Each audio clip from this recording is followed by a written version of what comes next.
Olá, Olá, pessoal, tudo bem? Olá, doutora Rita, tudo legal? boa tarde, tudo bem? Muito boa tarde. Boa tarde, pessoal. Nós estamos começando mais uma live pela Operação Lei Seca, tá? Então, vocês estão entrando aí, para quem não me conhece, eu sou o Marcelo Santos, agente de educação e conscientização da Operação Lei Seca. Estou na Operação Lei Seca desde o primeiro dia, desde o dia 19 de março de 2009. Tenho formação acadêmica em pedagogia e psicanálise clínica. Sobrevivi a um acidente de trânsito no dia 25 de fevereiro de 2004, na Via Lagos, onde eu voltava de Araruama em uma quarta-feira de cinzas. Eu estava de moto e fui surpreendido por um motorista embriagado que atravessou a pista e me atropelou. Daí eu tive duas lesões medular, torácica e lombar, e por isso eu faço esse trabalho que há mais de 11 anos vem salvando vidas da Operação Lei Seca. Hoje, o nosso tema é sobre a campanha mundial de prevenção ao suicídio, Setembro Amarelo. Isso me recorda quando eu trabalhei lá em 2011 no núcleo de ajuda às vítimas de trânsito do Detran, tá? Que as pessoas chegavam lá para a gente assistir elas e por questões de mutilação no trânsito ou por lesões irreversíveis, elas acabavam tentando tirar a sua própria vida, tá? E para falar desse tema, eu vou convidar aqui, né, que nós estamos aqui, a nossa convidada ilustre, né, a doutora Rita Manso, tá? A doutora Rita Manso, ela é psicóloga, psicanalista, doutora em teoria psicanalítica pela UFRJ. Ela é professora titular do Departamento de Fundamentos da Educação da Unirio. Ela é professora associada do programa de pós-graduação em psicanálise e do mestrado profissional em psicanálise e política pública da UERJ. Doutora Rita Manso, já agradecemos, todos nós do efetivo da Operação Lei Seca, a sua ilustre presença aqui. Eu já começo fazendo uma pergunta e já passo a bola para você. Quem é o suicida, doutora? Então, boa tarde para você, para todos que estão nos vendo aqui agora.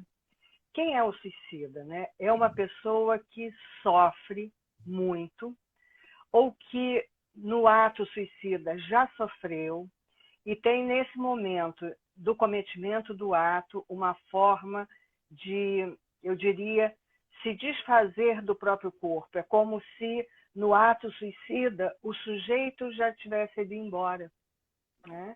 É como se nesse momento ele já sofreu tanto que ele tem a possibilidade já sem tanto afeto cometer o ato, né? Eu diria que no momento do ato suicida é como se ele tivesse força apenas, um pensamento único de jogar o corpo fora. É uma Sim. pessoa, é alguém que atravessou, pelo que você acaba de dizer, né, que você acompanhou alguns casos em consequência de acidentes de trânsito, de pessoas que não consideram mais a vida válida, né? Então, nesse caso, mas não, a gente sabe que não são apenas esses casos. Há também situações de jovens, né? Sobretudo, eu diria que a maior parte no nosso mundo, hoje em dia, corresponde a jovens, numa faixa etária de 13 até 27 anos. O suicídio é hoje a segunda causa-morte de jovens no mundo. Você ia falar alguma coisa? Sim, eu tenho lido, é o seguinte, se eu estiver errado, a senhora, por favor, me corrija, fica à vontade. Não, Que eu estava imagina. pesquisando, aqui que a primeira causa-morte vem de ataque cardíaco, acho que no coração, né, ataque cardíaco, e a segunda vem de trânsito, seria isso? Ou eu estou errado? Entre A os segunda, jovens, né? não, está sendo suicídio. Suicídio, tá vendo? Então, são É, informações que a gente precisa ter é, mais.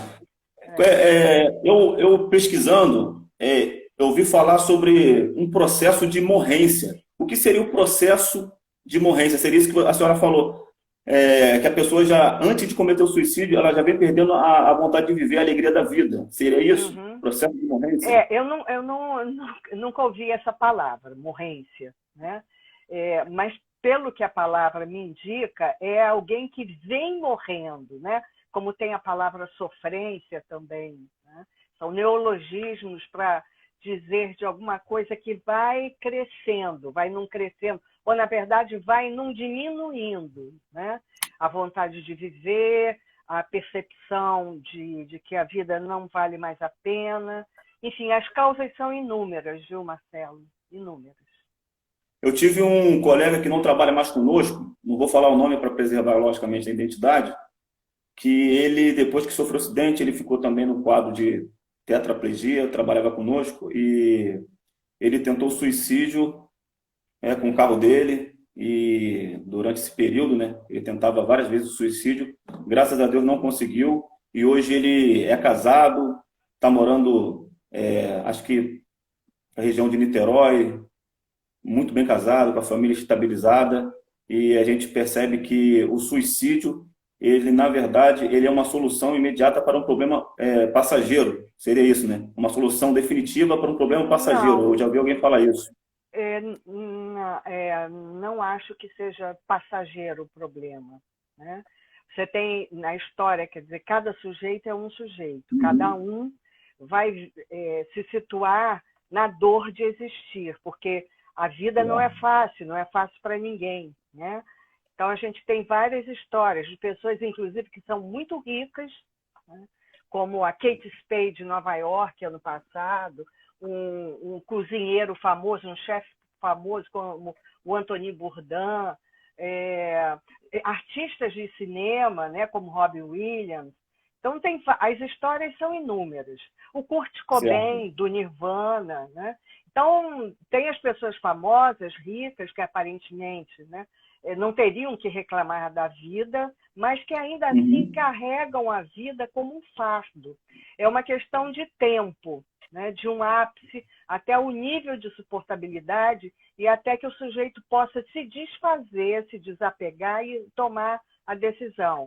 Você deve conhecer, como muitos conhecem, o fato de que o Flávio Migliacci, o ator da Globo, já um senhor com 80 anos, se suicidou esse ano, né? Deixando um bilhete, inclusive pedindo aos vivos que cuidem das crianças, isso é fundamental, né?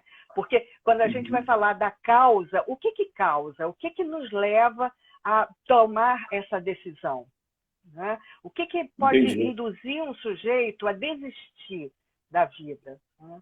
Isso independente da idade, porque há casos de suicídio também em crianças.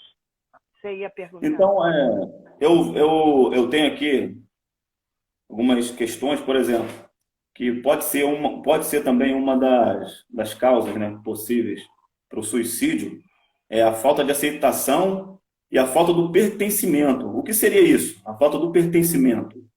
Então, todos nós, vou recorrer ao Freud, que inventou, né, e criou a psicanálise.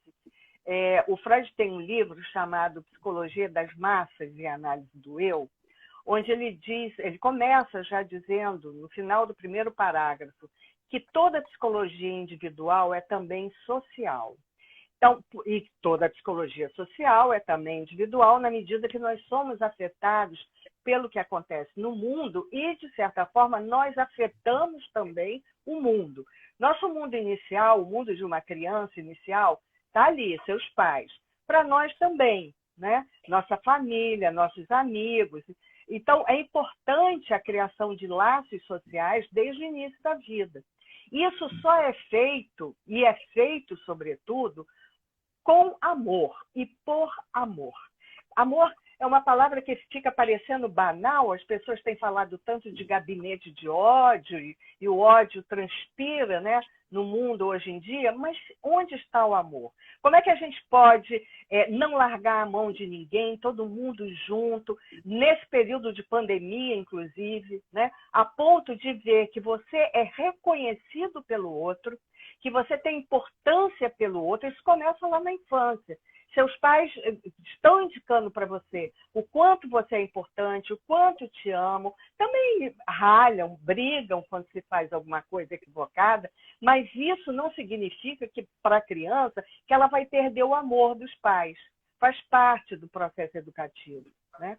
Então, falar de reconhecimento, eu esqueci a palavra que você usou também, que é semelhante, enfim, é fundamental. Todos nós precisamos nos sentir reconhecidos nos nossos esforços, nas nossas ações pelo outro, né?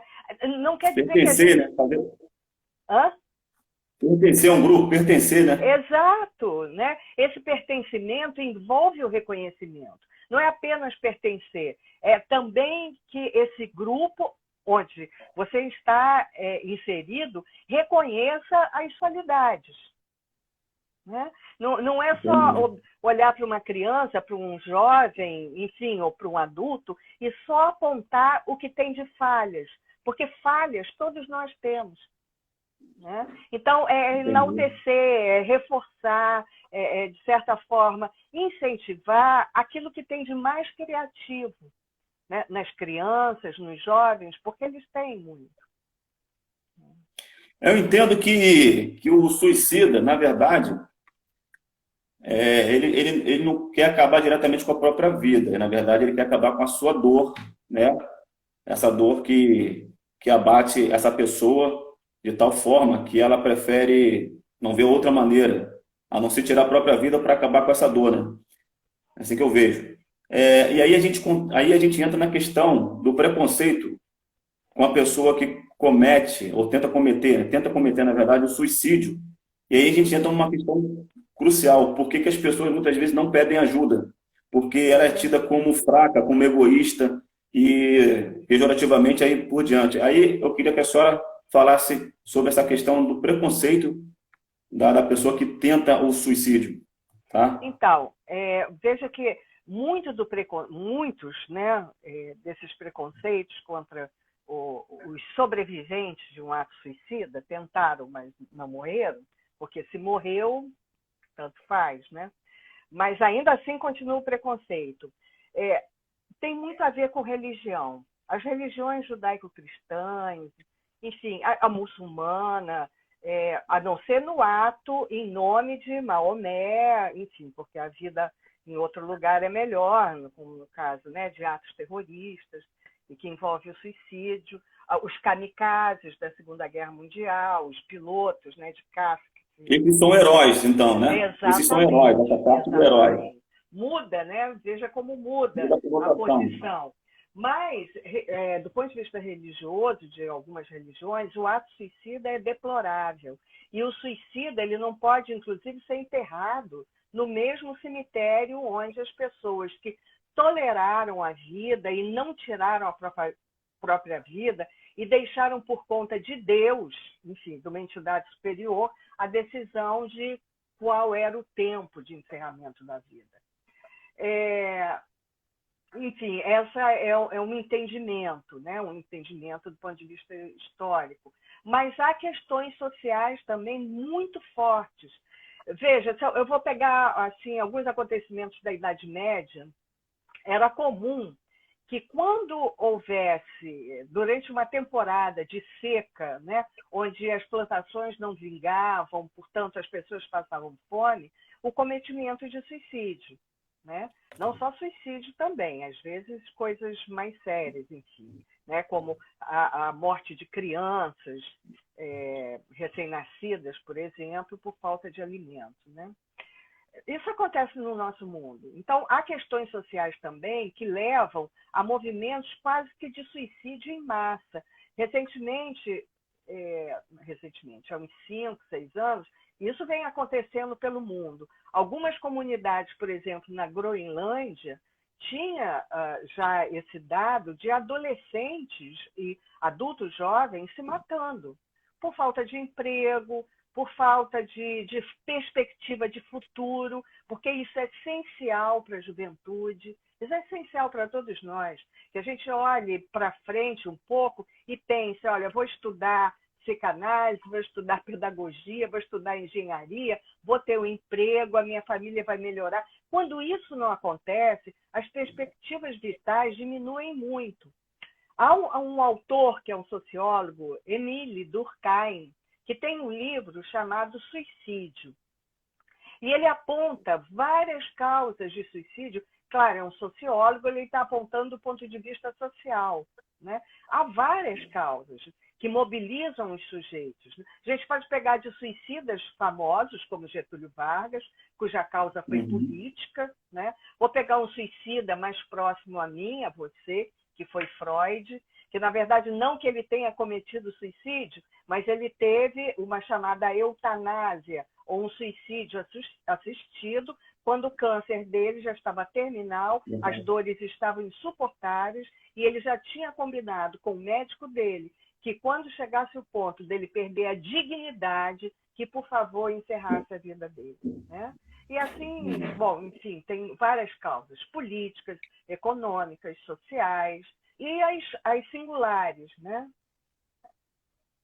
É uma associação de vários motivos.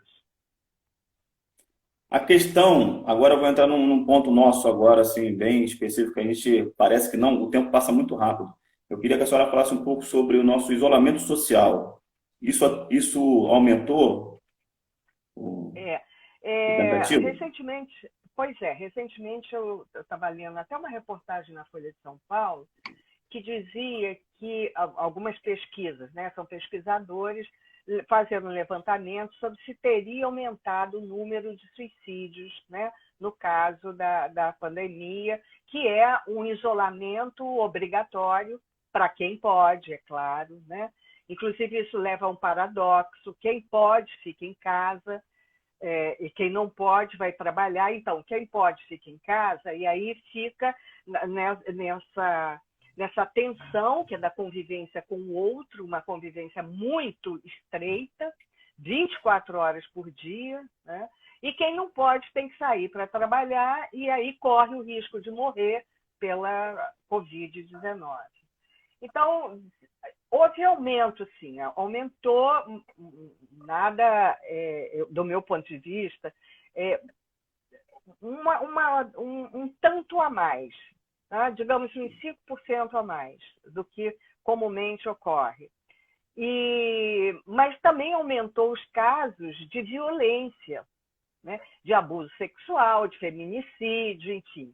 No caso do suicídio, é claro que isso fica muito mais complicado, até porque não fica muito fácil para o suicida terminar com sua vida tendo a vigilância de várias pessoas ali na casa. Não quer dizer que as pessoas não pensem. Talvez tenha aumentado muito, assim, cerca de 20%, 17% era o dado, né, de pesquisadores que estão examinando o que é colocado nas redes sociais, porque as redes sociais propiciam também que as pessoas ali encontrem uma válvula de escape. Escrevam, compartilhem seus sentimentos. Tem gente contando que pensou ou que já cometeu, que está pensando de novo, mas tem sempre alguém que diz, não faça isso, ou o que está acontecendo. Esse não faça isso não adianta muito não, mas perguntar, mas o que é? O que está acontecendo? E as pessoas vão, de alguma forma, falando, escrevendo, né, ali, dá um certo alívio. Falar é fundamental, né? Ter alguém com quem dividir suas ideias é fundamental como prevenção. Então, a gente precisa ter convívio social, ter uma pessoa que nos ouça. Mas essa pessoa que ela vai acabar nos ajudando como ouvinte, ela também precisa ter alguns cuidados para não piorar a situação daquele que fala. Não adianta chegar com críticas, né? Falar que ela é uma pessoa fraca, que você tem que... Não, né? Sem dúvida. A gente tem uma rede de atendimentos de profissionais que podem atender, que podem escutar, né? Não é qualquer escuta. Tem o CVV, o Centro de Valorização da Vida, que, por sinal, está funcionando no primeiro andar lá da UERJ. A UERJ ofereceu uma sala, uma sede fixa, né, que eles não tinham. Então, funciona lá na UERJ. O próprio Instituto de Psicologia da UERJ, no momento do isolamento inicial, já ofereceu atendimento gratuito, né, dos nossos estagiários sob supervisão de professores. Os próprios professores se disponibilizaram a atender. Várias escolas de psicanálise e instituições psicanalíticas também ofereceram atendimento gratuito, né? Claro que via remota, através de celular, enfim, por videotelefone, que a pessoa puder, que o CVV já funciona por telefone há muito tempo, há muitos anos, né? Então, há vários recursos, porque às vezes no ambiente familiar, o familiar não consegue escutar, né? Parece que passa para um pai ou para uma mãe, para um irmão, para uma esposa ou um marido, um desespero e uma impotência de não saber o que fazer, né? Eu acredito, Então, não sei, não são dados, eu acredito que a pessoa que está nessa depressão profunda, né, a ponto de cometer um ato contra a sua própria vida, eu acho que ele não consegue ver a família como uma instituição de apoio diretamente. Diretamente, assim, vou falar com a fulana, porque não sei se é convivência e tal, é muito difícil isso. Isso dentro da psicanálise é até muito comum, né? A gente tem que ter uma pessoa para analisar, a outra que seja fora do seio familiar, para que a pessoa possa claro, falar mais, usar o método Catarse, né, que ele já conhece bem, que é da fala e tal. Mas bem, se eu sou que estou na minha família, aí como é que eu percebo que uma pessoa está com essa dor profunda? Como eu posso ajudá-la? Será que...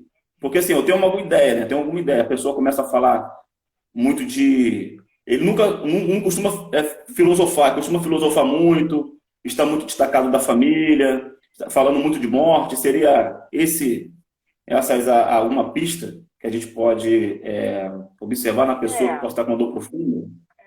às vezes tem, às vezes não, mas muitas vezes não tem, né? Então, Uhum. é claro que na adolescência ou na infância, enfim, puberdade, e até mesmo quem convive, você pode perceber um certo retraimento, uma busca de ficar mais isolado. Agora não, né? Porque agora estamos todos em isolamento, quase todos. Mas o adolescente ele fica mais retraído, procura conversar pouco, né?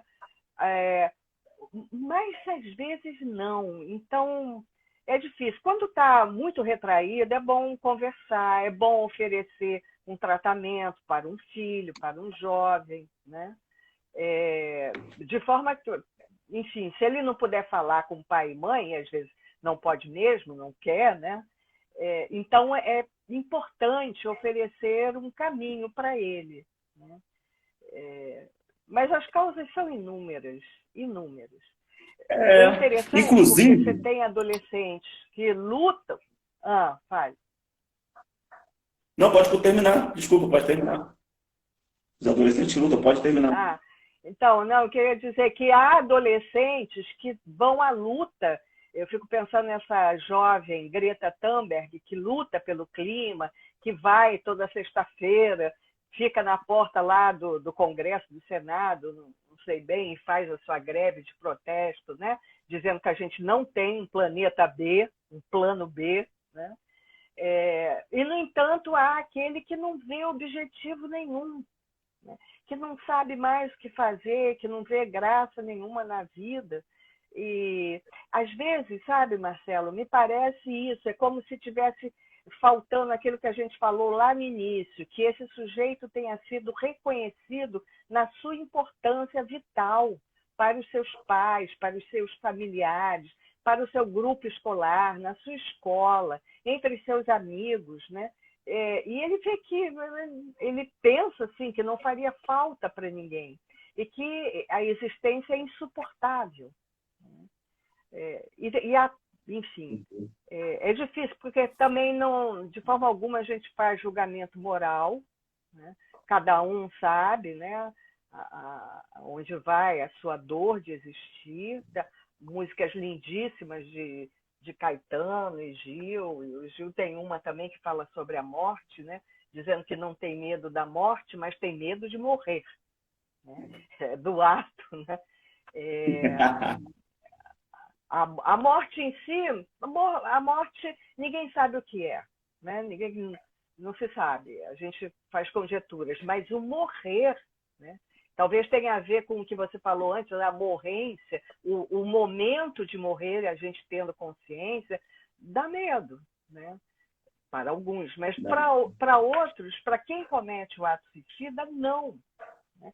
É interessante, é um paradoxo, porque é como se a vida que desse medo, né?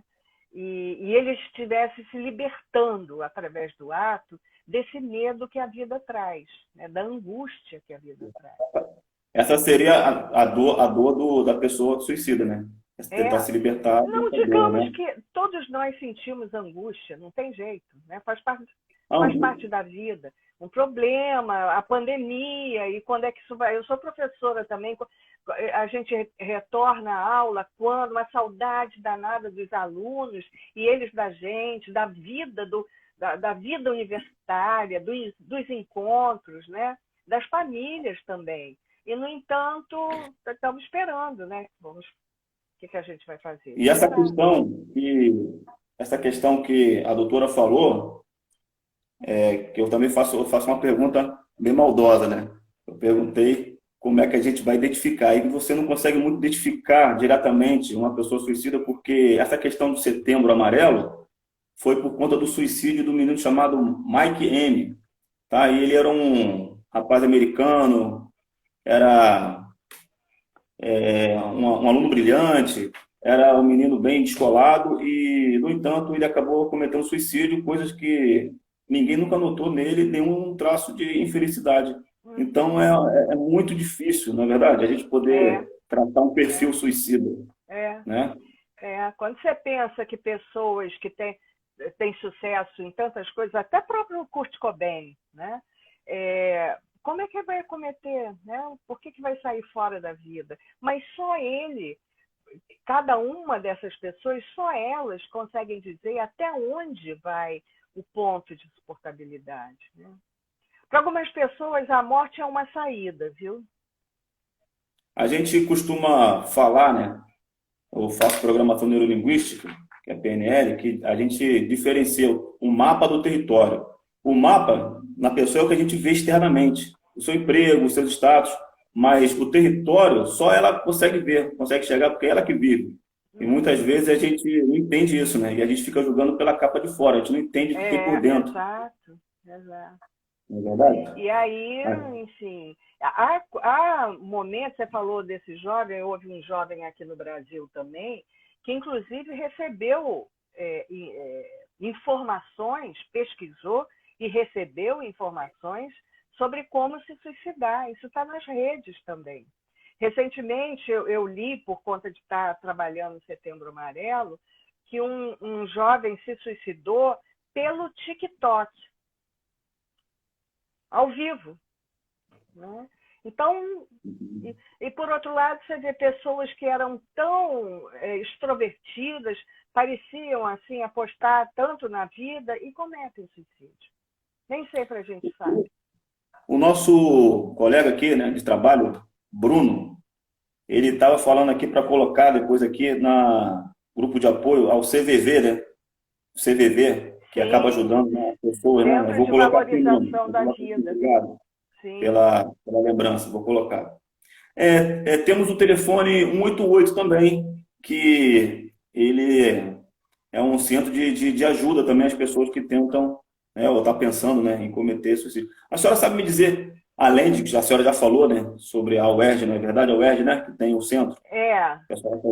O Centro de Valorização da Vida, ele tem a sede dele no primeiro andar da UERJ. Mas a UERJ está fechada, vocês sabem disso, né? Todas as universidades, até que haja vacina. Então, só trabalhos restritos, administrativos, que estão sendo feitos. As aulas estão sendo feitas de forma remota, mas, enfim, né, quando é necessário, a parte administrativa está lá. Então, os atendimentos do CVV acontecem pelos telefones de voluntários. Entendi. Entendeu? Então, é pelo telefone. Eu tenho um dado aqui, que aí é para a gente chamar a atenção de todos aí que estão participando da nossa live, que nós temos a cada 40 segundos um suicídio. Seria isso, doutora? A senhora pode me confirmar? Também li esse dado, a cada 40 segundos um suicídio. Um suicídio, então, alarmante, né? Em 2014, no Brasil, 10.631 pessoas morreram por suicídio. Tá? Atualmente, se você for fazer uma conta mundial, dá mais de 800 mil suicídios. Então, isso chama atenção, porque é claro que quando a gente vai para o mundo jovem, é o que mais preocupa. Outra notícia que eu estava lendo, até da Eliane Brum, do jornal É o País, jornalista, na cidade de Altamira, no Pará, eles, em abril, até abril, acho que foi dia 27 de abril, ela não tinha tido nenhum caso de Covid. No entanto, já tinham morrido mais de 11 adolescentes, jovens, entre 11 e 19 anos. Então, por quê? Altamira, né, foi uma região que houve também o afastamento por causa da hidrelétrica, né? E outro dado que eu li também foi sobre os jovens de Mariana e Brumadinho. Passaram pelaquela coisa toda, né? Isso. Então, perderam familiares, perderam, né, suas casas, perderam os seus pontos de referência, estão em outras cidades, meio que acampados, e os jovens estão se matando. É muito triste a gente saber dessa questão, né? É muito triste a gente saber desses suicídios. Claro, com qualquer pessoa, muito mais também com jovem, né? Estou começando a vida e acaba perdendo a vontade de viver. E a gente fica nessa perspectiva de como a gente pode ajudar, né? Porque, assim, eu já passei por momentos que já até pensei, não tive coragem, graças a Deus, de chegar a tentar, né, a questão do suicídio, mas eu também não tive quem me apoiasse, também não tive pessoas que me apoiassem, porque também não sabem como, entendeu? Não sabe como. E a gente fica nessa questão. Eu tenho amigos, aqui igual eu falei da Operação Lei Seca, que já conversou comigo sobre questões de depressão. Eu tentei ajudar da minha maneira. Hoje eu tenho algumas ferramentas a mais, né? Porque já me formei na psicanálise, ferramentas a mais, já posso ajudar mais. E não é fácil para mim. Não é fácil, porque a gente tem que saber muito sobre entrar na dor, né, da pessoa, saber assim, a dor, procurar saber e tentar tirar da dor, que é difícil. É muito difícil. A pessoa que está passando uma dor profunda, ela tende a achar que ninguém pode ajudá-la externamente, né? E a dor vem lá de dentro. Então, é muito complicado essa questão. E agora eu pergunto para a senhora, por quê? Claro, existe uma questão toda de não alarme, né? Não alarme para não produzir mais suicídios. Mas essa questão é muito tabu. É muito tabu. Antes e também agora é muito tabu. Não é verdade? A gente não fala do suicídio como uma coisa natural. A gente, querendo ou não, a gente tem preconceito, sim. A gente tem preconceito. E esse preconceito ele tem que ser tirado racionalmente. Racionalmente. Né? Porque, como eu entendi que a senhora falou, é que isso daí já vem lá das nossas crenças, né? Pela nossa religião, tudo que a gente aprendeu, isso vai somatizando e fazendo com que a gente fica tão enraizado a alguns princípios, algumas âncoras negativas, né? Que a gente tem lá, que a gente aprendeu, até com nossos pais mesmo, que aprendeu coisas também, eles aprenderam errado, passou para a gente de uma maneira, não errada, mas equivocada, e acaba a gente chegando ao pensamento que a vida não tem mais sentido por tudo, por ancorar tudo aquilo que a gente aprendeu na religião, na sociedade, né? Que, ó, você se tornar um fracassado, isso é uma vergonha, se você aquilo, a gente tem uma sociedade que a gente não pode perder, é o antifrágil. Você tem que ser antifrágil, você não pode perder, que se você perder, você é o fraco, você é isso, você é aquilo. E isso acarreta, né, doutora? A pessoa pensar em tirar a própria vida, não é verdade? Então, bom, a gente aí fica a questão. Você, né, que está passando por um momento aí difícil, a gente tem essa questão aí do CVV, tá? O telefone 188, são pessoas especializadas. Eu vou colocar lá no Face também algumas pessoas também que queiram ajudar. Os seus telefones podem mandar para mim também, que eu vou pôr lá, telefone pessoal também, para a gente poder conversar, porque a conversa também pode aliviar, não pode, doutor? Aliviar um pouco essa questão aí? Com certeza, com certeza. É uma forma de fazer uma prevenção, né? Dar oportunidade do sujeito ser escutado na sua dor, sem nenhuma crítica, sem nenhuma censura, sem ficar falando, deixa disso, cara, a vida é boa. Deixa o sujeito falar, escuta. Né? Esses jargões nada ajuda, né? Nada ajuda, deixa disso. E só piora a situação da pessoa que está fazendo. E temos que conversar mesmo, porque é uma recomendação da Organização Mundial da Saúde, né? E das nossas diretrizes no Brasil também, né? Tanto do Estado como do município. É preciso falar. Não tem que tornar isso um tabu. Porque se um se matou, vai todo mundo se matar. Não, não vai. Não é assim. Né? Mas é preciso escutar. Exatamente. A gente tem um lugar de acolhida. Sim, sim. E por isso, por conta dessas políticas públicas que a gente precisa desenvolver, eu também não posso, né, falar de HIV, porque assim, eu não sou especialista na área, mas eu acredito que a gente precisa desenvolver um meio de a gente comunicar e falar do suicídio mais naturalmente para as pessoas que precisam, porque são muitas pessoas que cometem suicídio e, como a doutora mesmo falou, acabou corroborando com o que eu já pensava. Não tem como você olhar para a pessoa e dizer, essa daí está tranquila, ela não vai cometer suicídio, porque ela é uma pessoa feliz, ela tem carreira consolidada, ela é uma pessoa querida por todo mundo. Isso não quer dizer muita coisa, né, quando se trata de suicídio. É verdade? Então a gente tem que tomar mesmo essa questão do cuidado, que eu estava falando lá no começo, né, do pertencimento, da família. Não só o pertencimento, mas a família valorizar o indivíduo, né, ter esse feedback da família, da sociedade onde ele vive, ali, do trabalho também. Então, uma pergunta que eu faço... também, né? Claro, de amigos. Por isso que é tão importante. Às vezes a família é uma fonte de sofrimento. E as parcerias também. Então, tem que ter uma rede de amigos, né? Por isso que eu falei também das redes sociais.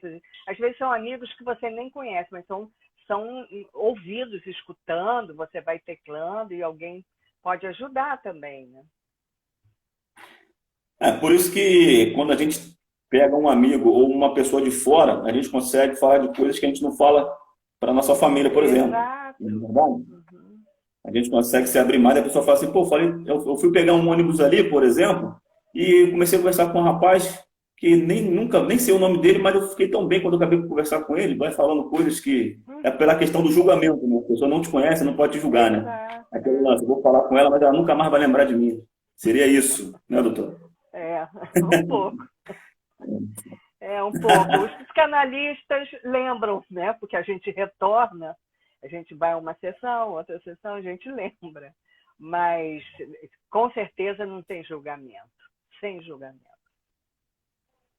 Então, doutora, a gente já está com o tempo aqui, até razoável, mas eu já agradeço pela participação, tá, da senhora aqui, de pronto aqui, atender o nosso pedido para participar dessa live, falando sobre esse assunto muito delicado, trazendo para a gente toda a sua sabedoria, trazendo para a gente bem, um apanhado bem simples para que a gente possa entender, né, sem termos técnicos, que isso é muito importante.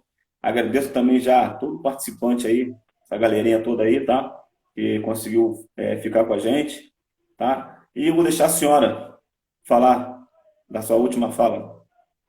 Não, quero agradecer a vocês a oportunidade, né, de estar falando provavelmente com muita gente, falar também da minha admiração pela sua história, pelo que você conseguiu, enfim, né? Obrigado. E, ao mesmo tempo, lembrar que automóveis também podem ser objetos, podem ser utilizados como objeto para um ato suicida ou para um ato assassino, porque às vezes o sujeito vai na intenção de acabar com a própria vida e acaba com a vida dos outros. Então, muito cuidado na direção, né?